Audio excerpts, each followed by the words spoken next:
কয়েকদিন আগে এসেছেন, উনি এসে একদম অবাক হয়ে গেলেন যে আজকে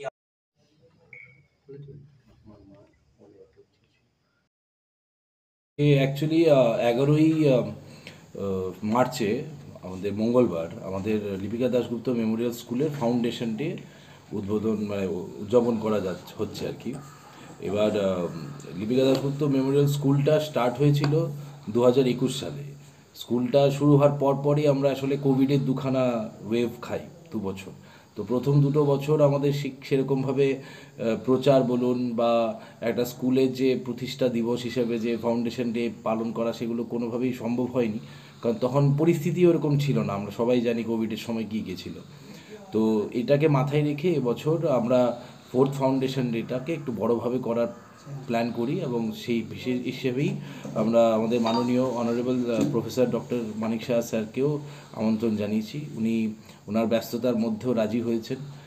ওনার সাথে আমাদের ফরেস্ট ডিপার্টমেন্টের মিনিস্ট্রি মিস্টার অনিমেষ দেববর্মা স্যারও থাকছেন, আমাদের কমলাসাগর কনস্টিটিউয়েন্সির বিধায়িকা অন্তরা ম্যাডাম থাকছেন, আর আমাদের বিশালগড়ের বিধায়ক আমাদের সুশান্ত দেব স্যারও থাকছেন। তো ওনাদের সাথে আমাদের সভাধিপতি, জেলা সভাধিপতি শিবাজলা সুপ্রিয়াদিও থাকছেন। উনি আমাদের খুব কাছের মানুষ, আমাদের স্কুলের ক্ষেত্রে অনেকটা আমাদের গাইড করেছেন অনেকবার। তো সবাইকে নিয়ে আমরা 11 তারিখ আমাদের 4th foundation day Lipika Dasgupta Memorial স্কুলের ক্ষেত্রে এটা মানে উদযাপনটা করতে চলেছি আর কি।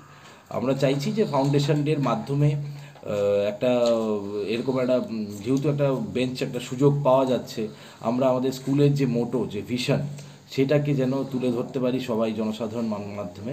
সেটাকেই জন্য আজকে এই সাংবাদিক সম্মেলন বলুন বা আপনাদেরকে ডাকা, যেখান থ্রুতে যাতে সবাই সেদিনটাকে আসেন, আমাদের স্কুলটা ভিজিট করেন। কোয়ালিটি এডুকেশন যেটা আমরা বলে থাকি সব জায়গায়, সর্বশিক্ষা অভিযানের ক্ষেত্রে গভর্নমেন্টের ইনিশিয়েটিভেও সর্বশিক্ষা ক্ষেত্রে যে কোয়ালিটি এডুকেশনটাকেই আমরা মেইন মানে কোয়ালিটি এডুকেশন ফর অলের থেকেও আমরা কোয়ালিটি এডুকেশনটাকে মেইন গুরুত্ব দেওয়ার চেষ্টা করছি। সেটাকে মাথায় রেখে পরিকাঠামো ভিত্তিক কোনো রকম ত্রুটি না থাকা অবস্থায় একটা সিবিএসই স্কুলকেই আমরা এগোচ্ছি। সিবিএসই অ্যাফিলিয়েশনের জন্যই আমরা যাব আলটিমেটলি। এই মুহূর্তে আমাদের 8 অবধি পারমিশন আছে, তাই আমরা সব জায়গাতে অ্যাডমিশনটাকে নার্সারি টু 8 অবধি বলে থাকি, কিন্তু আগামী দিনই 9, 10 এবং 11, 12ও ঢুকে যাচ্ছে আমাদের। তো এইগুলো যে কোনো স্কুলের ক্ষেত্রেই একবারে 12 অবধি কেউ পারমিশন। অ্যাকচুয়ালি স্কুলের 2-3টে সেলিয়ান পয়েন্টস আছে, মানে যেগুলো বলার মতো পয়েন্ট, যেগুলো আমরা এগিয়ে ধরছি। তার মধ্যে একটা হচ্ছে স্কুল ফিজের ব্যাপারটা, যেটা আমরা রেখেছি মাথায় রেখেছি যাতে ম্যাক্সিমাম স্টুডেন্ট যে কোনো স্টেট অফ সোসাইটির, যে আমি পিছিয়ে একটু গরিব মধ্যবিত্ত নিম্ন মধ্যবিত্ত বলে আমি যে একটা এফোর্ড করতে পারবো না, এইটা যেন না থাকে, এইটাকে মাথায় রেখে স্কুল ফিজটাকে একদম নমিনাল করে রাখা হয়েছে। দ্বিতীয়ত যেটা হচ্ছে, আমরা এখানে ককবরক ভাষাটাকে খুব গুরুত্ব দিয়েছি। মানে আমার স্টেটের আজকে আমরা বাইরে যারা পড়াশোনা করতে গেছি জানি আমরা যে একটা এক্সট্রা ল্যাঙ্গুয়েজ শেখা মানে একটা অ্যাডভান্টেজ। আজকে আসামের বাঙালি কিন্তু সে অহমিয়াও জানছে, বাংলাও জানছে, হিন্দি তো জানছে। আজকে আমরা ত্রিপুরার বাঙালিরা আমরা কিন্তু ককবরকটাকে জানতেই পারছি না। তো এটাকে মাথায় রেখে ক্লাস 8 অবধি আমাদের ককবরক আছে। আপনারা অবাক হয়ে যাবেন যখন যদি দেখেন আমার এক্সিস্টিং যেসব বাচ্চারা আছে বাঙালি বা ছেলের মেয়েরা কি সুন্দর ককবরকে স্পিচ দিচ্ছে, ককবরকে রিসাইটেশন করছে। এটা একটা ব্যাপার। আর দ্বিতীয় যেটা সবচেয়ে মোস্ট ইম্পর্টেন্ট, আমাদের স্কুলটা পুরোটাই হিন্দু ট্র্যাডিশনাল বৈদিক কালচার ওই আইডিওলজি নিয়েই এগোচ্ছে আর কি। এটাকে আমরা সনাতন ধর্ম বলেন বা যাই বলেন, আমাদের কোথায় মনে হচ্ছে যে A for apple, B for bat, C for cat, এটা শেখানোর থেকে আমার বাচ্চাগুলোকে যখন আমি শেখাচ্ছি A for Arjun, B for Balram, C for Chaitanya, এটার একটা ইম্প্যাক্ট আলাদা রাখছে। আজকে চাণক্য শ্লোক বলুন, গীতা শ্লোক বলুন, এই যে এক একটা মানে আমাকে আজকে মোবাইলে এগুলোর থেকে কেন আসবে? আজকে ছোটোবেলা থেকেই যদি একটা কাঁচা মাটিকে সেই শেপটা দেওয়া হয়, সেই জ্ঞান বিদ্যাটা দেওয়া হয়, তাকে একটা গীতার সহজ সহজ শ্লোক দিয়ে শুরু করে আস্তে আস্তে কঠিনে ওঠানো হয়, তো তার জীবনের উত্তরগুলো, প্রত্যেকটা সমস্যার উত্তর তো সেই গীতার মধ্যেই আছে। আজকে দুঃখের বিষয়, আজকে আমি ডিরেক্টলি বলতে চাইছি না, এখন কনভেন্ট ক্যাথলিক চকচকে ব্যাপারটা ওইদিকে চলে যাচ্ছে। এইটার এগেনস্টে আমরা যেতে চাইছি যে আমাদের আজকে অনেক স্কুল এগিয়ে আসছে, যেটা আমরা কখনো আমরা হিন্দু ধর্মের এই ব্যাপারগুলো নিয়ে প্রচার করিনি। আমি জানি, আমি ব্যাপারটার মানে মাহাত্ম্যটা বুঝি, কিন্তু আনফর্চুনেটলি আমার সন্তানটা সেই রকম স্কুলে পড়ার সুযোগ পাচ্ছে না যেখানে সে ছোটোবেলা থেকেই নার্চার হচ্ছে।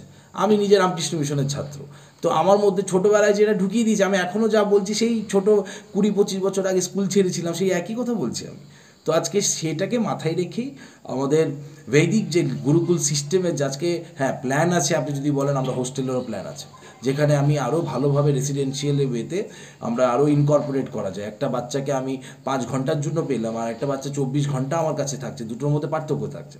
তো আপাতত যেইটা আমার পরিস্থিতি পরিবেশ বা যেই আমাদের ব্যবস্থাপনা আছে তার মধ্যে থেকে আমরা চেষ্টা করছি যে বৈদিক ব্যাপার স্যাপার, যে আমাদের হিন্দু সনাতন ধর্মের শ্লোক থেকে শুরু করে যে আমাদের যেগুলো আমরা মিসিং, আমরা ছোটোবেলাতে অনেক কিছু চেয়েও জানতে পারার সুযোগ পাইনি, কারণ পরিবেশ চারিদিক সেরকম ছিল না। আজকে আমাকে কেন সেই মঠেই যেতে হবে?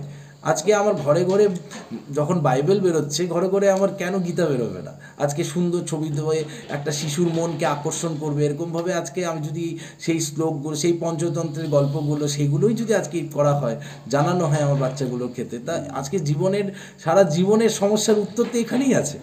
তো এই 2-3টে জিনিসকে আমরা মাথায় রেখে আমাদের এখন যারা এক্সিস্টিং যে বাচ্চারা আছে তাদের মধ্যে সেটাই কালচারাল ওয়েতে এটাকে করা। হ্যাঁ, আপনি দেখুন আমার পেছনে লেখা আছে উত্তিষ্ঠত জাগ্রত প্রাপ্য বরানি বোধত। এটা স্বামী বিবেকানন্দের একটা সংস্কৃত বাণী, যেটার ইংলিশ হচ্ছে arise awake and stop not till the goal is reached. তো এটা খুব একটা সাধারণ ব্যাপার, এটা দেখুন আমি দেখে বলছি না কিন্তু, কারণ এটা আমার মধ্যে আছে। আপনি আমাকে যত প্রশ্ন করবেন আমার থেকে এরকম প্রচুর বেরোবে, কারণ আমার সেই শিক্ষা দীক্ষাটা ওইভাবে হয়েছে বলে। তো সেটাকেই মাথায় রেখে আজকে আমরা চাইছি যে আমাদের সাধারণ ছোট্ট মেয়ে বা ছেলে মেয়েগুলো যেই ব্যাপারগুলো নিয়ে জাগ্রত হোক, ছোটোবেলা থেকে তাদের প্রতি আকর্ষণ বাড়ুক, সেটাই মেন। নৈতিক শিক্ষাটা উন্নতি। এক্স্যাক্ট।